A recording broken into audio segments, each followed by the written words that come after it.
آپ سن رہے ہیں ایک دلچسپ اردو جاسوسی کہانی جس کا نام ہے اندھیر نگری۔ یہ اس سلسلے کی قسط نمبر 61 ہے۔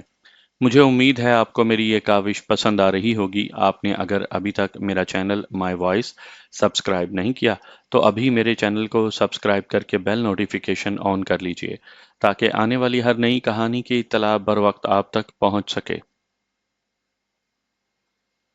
جمشید نے کہا، آنٹی آمنہ نے کہا تھا کہ تابانی پاکستان کی بقا اور بھلائی کے لیے کام کر رہی ہے۔ آج تمہارے منہ سے سن کر پختہ یقین ہو گیا کہ آنٹی نے درست کہا تھا۔ میں تابانی کے مزاج کی تبدیلی سے خوش ہوں، مگر یہ دیکھ کر دکھ ہو رہا ہے کہ تم اپنی چاہنے والی کو اور اپنے ہونے والی بچے کی ماں کو دھوکہ دے رہے ہو۔ میں اچھی طرح سمجھتا ہوں کہ ہماری سلامتی دردانہ بیگم کے سائے میں ہے، ورنہ یہاں تم پولیس والے اور وہاں راہ کے کتے ہمیں زندہ نہیں چھوڑیں گے۔ تم کار سے باہر نہیں جاؤ گے، اس لیے میں ہی بھیج دیتا ہوں۔ یہ کہتے ہی اس نے تیزی سے 2 بار ٹریگر کو دبایا۔ کھٹ کھٹ کی آواز ہو کر رہ گئی۔ جمشید نے کہا، ہمارے ڈپارٹمنٹ میں ہتھیار دیتے وقت سمجھایا جاتا ہے کہ اسے لوڈ کر کے نہ رکھیں۔ کبھی یار دوست یا بیوی بچے اسے غلطی سے چلا سکتے ہیں یا مجرم اسے چھین سکتے ہیں۔ ہم صرف مجرموں کا تعاقب کرتے وقت اسے لوڈ کرتے ہیں۔ کمان، یہ کھلونا واپس کر دو۔ مراد اس کی باتوں کے دوران میں فرار کا طریقہ سوچ رہا تھا۔ اس نے اچانک خالی ریوالور کھینچ کر پتھر کی طرح اس کے منہ پر مارا اور بڑی پھرتی سے اپنی طرف کا دروازہ کھول کر بھاگنے لگا۔ اس نے دوڑتے دوڑتے سر گھما کر پیچھے دیکھا، کار وہیں کھڑی تھی۔ جمشید کی طرف کا دروازہ کھلا ہوا نہیں تھا، اس کا مطلب یہی تھا کہ وہ کار میں ہی بیٹھا ہے۔ شاید ریوالور بڑی زور سے منہ پر پڑا ہوگا اور وہ تکلیف سے وہیں بیٹھا رہ گیا ہوگا۔ مراد اس سچویشن سے فائدہ اٹھا کر بھاگتا چلا گیا۔ جمشید کو یقیناً منہ پر چوٹ لگی تھی، لیکن وہ کچھ بھی نہ تھی۔ ٹریننگ کے دوران میں اس سے بھی زیادہ بری اور بے دردی سے مار کھانی پڑتی تھی۔ وہ مراد کا تعاقب کرنے کے لیے کار سے نکلنا چاہتا تھا، اسی وقت فون کا بزر سنائی دیا۔ اس نے پلٹ کر دیکھا، مراد اپنا موبائل فون اپنی سیٹ پر چھوڑ کر فرار ہو رہا تھا۔ اس نے موبائل کو اٹھا کر آن کیا، پھر اسے کان سے لگایا۔ دوسری طرف سے تابانی کی آواز آ رہی تھی، ہیلو مراد، میں نہ تو مراد ہوں اور نہ ہی نامراد، میں جمشید بول رہا ہوں۔ جس راستے پر تم گاڑی ڈرائیو کر رہی ہو وہاں بھی وہ نظر نہیں آئے گا۔ وہ جیسے غرا کر بولی، جمشید، اگر تم نے میرے مراد کو ذرا سا بھی نقصان پہنچایا ہوگا تو میں تمہارے ہاتھوں جنت میں پہنچ جاؤں گا۔ ویسے ابھی جنت میں جانے کی جلدی نہیں۔ تمہارا مراد صحیح سلامت ہے، آئندہ بھی اسے صحیح سلامت دیکھنا چاہتی ہو تو اپنی گاڑی اس سڑک پر موڑ لو جو آگے جا کر ملتان روڈ سے ملتی ہے۔ مراد کہاں ہے؟ اس سے میری بات کرواؤ۔ وہ اپنی کار کے اندر اسٹیئرنگ کے ساتھ ہتھ کڑی سے بندھا بیٹھا ہے۔ جب تم اس سڑک پر آؤ گی تو آگے دور جا کر تمہیں اس کی کار نظر آئے گی، وہیں ہماری ملاقات ہو جائے گی۔ مجھے نادان سمجھ کر میرے لیے جال بچھا رہے ہو؟ تم لیڈی سرجن آمنہ کو امی کہتی ہو، میں آنٹی کہتا ہوں۔ تم تھوڑی دیر کے لیے مجھ سے رابطہ ختم کرو اور آنٹی سے پوچھو تمہیں مجھ پر بھروسہ کرنا چاہیے یا نہیں۔ ٹھیک ہے، میں تھوڑی دیر کے بعد تم سے رابطہ کروں گی، وہیں انتظار کرو۔ جمشید نے فون بند کر دیا، اپنے ریوالور کو لوڈ کیا، پھر کار سے باہر نکل کر ٹہلنے کے انداز میں چلتا ہوا سڑک کو چھوڑ کر کھیتوں کے پاس ایک درخت کے پاس آ کر کھڑا ہو گیا۔ وہاں سے کار اور سڑک دور تک نظر آ رہی تھی۔ وہ انتظار کرنے لگا، اندھیرے میں ریڈیم ڈائل گھڑی میں وقت دیکھنے لگا۔ پھر موبائل فون نے اسے تابانی کی آواز میں مخاطب کیا، ہیلو جمشید۔ ہاں، جمشید بول رہا ہوں۔ آنٹی نے کیا کہا ہے؟ انہوں نے کہا ہے جاؤ اور موت کے فرشتے پر بھروسہ کرو، وہ زندگی دینے کے لیے بلا رہا ہے، میں آ رہی ہوں۔ 1 منٹ، جب تم نے بھروسہ کر لیا ہے تو صاف کہتا ہوں، مراد میری حراست میں نہیں ہے، وہ بھاگ گیا ہے، بلکہ میں نے بھاگنے کا موقع دیا ہے۔ میں خالی کار کے پاس کھڑا ہوا ہوں۔ تم جو بھی کر رہے ہو یا کرنے والے ہو، مجھے اس کی پرواہ نہیں، میں امی کے حکم پر آ رہی ہوں۔ فون بند ہو گیا۔ جمشید آہستہ آہستہ چلتا ہوا واپس کار کے پاس آ کر کھڑا ہو گیا، ریوالور ہولسٹر میں رکھ لیا۔ تھوڑی دیر بعد ایک گاڑی کار کے پیچھے آ کر رکی۔ تابانی دروازہ کھول کر باہر آئی، پھر دونوں ہاتھ اوپر اٹھا کر بولی، مجھے چیک کر سکتے ہو، میرا اسلحہ گاڑی کے اندر ہے۔ اس کی ضرورت نہیں ہے، میں تم سے تنہائی میں ملنا چاہتا تھا۔ آج مراد کی وجہ سے ملاقات ہو گئی۔ کیا تمہیں پتا ہے کہ مراد تمہارے اعتماد کو دھوکہ دے رہا ہے؟ وہ تمہارے کہنے کے مطابق ان چاروں کو ہلاک کرنے گیا تھا، لیکن اس کی اطلاع دردانہ بیگم کو دے دی تھی۔ اس کے بیان کے مطابق دردانہ کے آدمیوں سے پہلے نیک بخت کے آدمی ان چاروں کو حالہ پنڈ سے کہیں لے گئے ہیں۔ وہ بولی، مجھے مراد پر شبہ تھا،